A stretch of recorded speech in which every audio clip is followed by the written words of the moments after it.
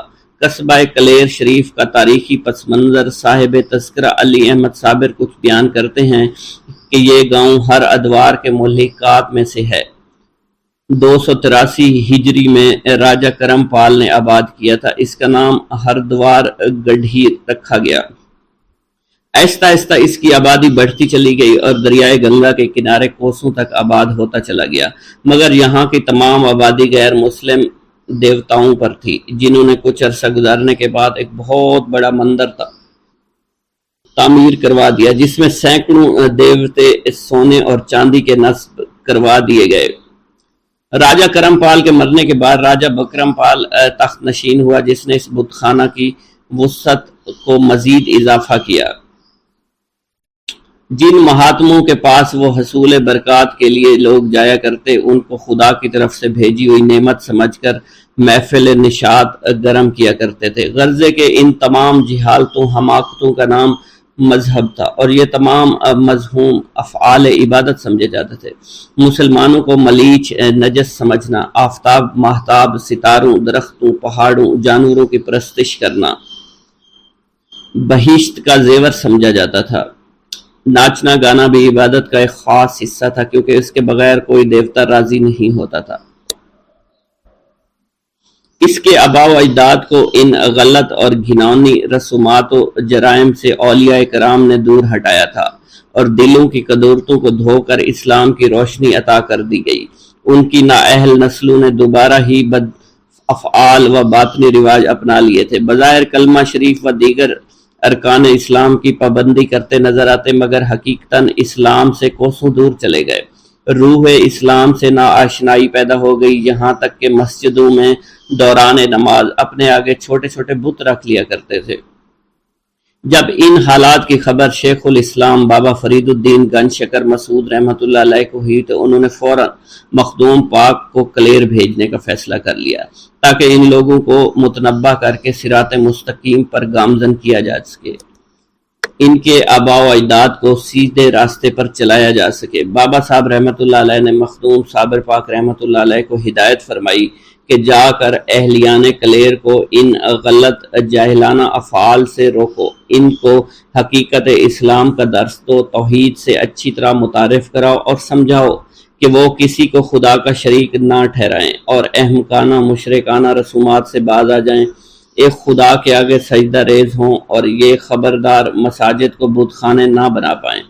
ضلع سہارنپور میں اسٹیشن کے قریب ہی نہر گنگا ہے، اور نہر کے کنارے تقریباً 3-4 میل کے فاصلے پر کلیر شریف نظر آتا ہے۔ نہر کے شرقی طرف کلیر شریف کی آبادی ہے اور مغربی جانب ڈیرہ کا وسیع جنگل ہے۔ اسی نہر گنگا کے مغربی کنارے پر حضور صابر پاک کی مقدس درگاہ ہے۔ روڈ کے اسٹیشن سے کم و بیش 2 میل کے فاصلے پر نہر کا وسیع پل ہے، جس کے چاروں طرف راہ گزر ہے۔ کلیر شریف میں حضور صابر پاک کی تشریف آوری کے متعلق سربودیت اور مقاتیس الوحدت میں تحریر ہے۔ 15 ماہ ذوالحج 652 ہجری دوشنبہ کے روز بعد از اجازت حضرت بابا فرید گنج شکر حضرت علیم اللہ ابدال کے ہمراہ حضرت صابر پاک کلیر شریف روانہ ہوئے۔ اس وقت آپ کی عمر مبارک 55 برس تھی۔ کلیر شریف میں آپ کی تشریف آوری کے متعلق صاحب حقیقت گلزار صابری کے حوالے سے تحریر فرماتے ہیں کہ آپ پاک پتن سے روانہ ہونے کے 1 یوم بعد کلیر شریف پہنچ گئے۔ یہ سب اس میں اعظم چشتیہ کو تلاوت کرنے کی برکت تھی کہ آپ نے کئی یوم کی مسافت 1 دن میں طے کر لی تھی۔ دوسرے دن بعد از نماز کلیر ظہر کلیر میں داخل ہوئے اور وہاں ایک مکان میں سکونت اختیار کی جس کے پڑوس میں جمال نامی ایک روغن گھر رہتا تھا۔ جنوب کی طرف نعمت بن محمد یار کا مکان تھا، شمال کی طرف قاضی شہر مسمی تبرک کا ایک عظیم الشان بنگلہ تھا۔ اگلے روز بعد بوقت نماز عصر کلیر شریف کی جامع مسجد تشریف لے گئے اور لوگوں کو واعظ و نصیحت و روح و اسلام سے آگاہ فرمانے لگے۔ اس وقت مسجد میں کم و بیش 2000 افراد تھے۔ آپ کے ہمراہ جمال روغنگر، حضرت علیم ابدال اور کچھ لوگ اور تھے جنہوں نے حاضرین مسجد کو آگاہ کیا کہ اے لوگو، یہ قطب الہند ہیں، ہم لوگوں کی اصلاح کے لیے بابا صاحب نے بھیجے ہیں۔ ہم سب چاہتے ہیں کہ ان کی ہدایت سے مستفیض ہو کر فلاح و دین حاصل کریں اور جملہ بر افعال سے تائب ہو کر ان کے دست حق پر بیعت لیں، مگر تمام حاضرین میں سے کسی ایک نے بھی لبیک نہ کہا اور خاموشی کے ساتھ اٹھ کر چلے گئے۔ دوسرے دن بوقت نماز فجر حضور صابر پاک رحمۃ اللہ علیہ جامع مسجد میں تشریف لے گئے، واعظ فرمانے لگے، اے لوگو، تم شرک جیسے گناہ کبیرہ میں مبتلا ہو کر اپنی آخرت خراب مت کرو۔ اپنی مساجد میں بوقت نماز بتوں کو آگے رکھ کر پرستش کرنے سے باز آ جاؤ۔ صرف ایک خدا کی عبادت کرو جو کہ واحد لا شریک ہے، اس کا کوئی شریک نہیں، ہر عیب سے پاک ہے۔ تم اس مختصر سی زندگی کو شرک جیسے گناہ کبیر سے داغدار مت کرو۔ میرا اور تمہارا خدا وہ ہے جس کی کوئی مثال نہیں، وہ ہر ایک کا مالک خالق ہے، اس کا کوئی ہمسر نہیں۔ اس وقت کم و بیش 5000 افراد کا جمع غفیر مسجد میں تھا جنہوں نے آپ کا واعظ سننے سے انکار کیا اور جواباً کہا، یہ ہمارا آخری وسیلہ ہیں، یعنی کہ بت۔ ہمارا پیر قرآن مجید ہے اور امام قاضی تبرک اس کا نسب نامہ اولاد یزید سے مشفق ہے جس نے ہمیں یہ سب تعلیم دی ہے۔ ہم بغیر اس کی اجازت کے آپ کی بات کیسے مان لیں اور تمام پرانے عقائد کیسے بدل ڈالیں؟ یہ سن کر حضور صابر پاک نے فرمایا، میں اپنے شیخ کامل کے حکم سے تم لوگوں کی ہدایت و اصلاح کے لیے آیا ہوں۔ بابا صاحب نے مجھے امامت و خلافت کی سند عطا فرمائی ہے اور زبان مبارک سے مجھے قطب الہند کا خطاب عطا کیا ہے۔ کیا اس دلیل کو تم لوگ کافی نہیں سمجھتے؟ لیکن تمام لوگ گزشتہ دن کی طرح خاموشی کے ساتھ مسجد سے نکل گئے۔ اس خبر کو تمام شہر میں پھیلا دیا گیا۔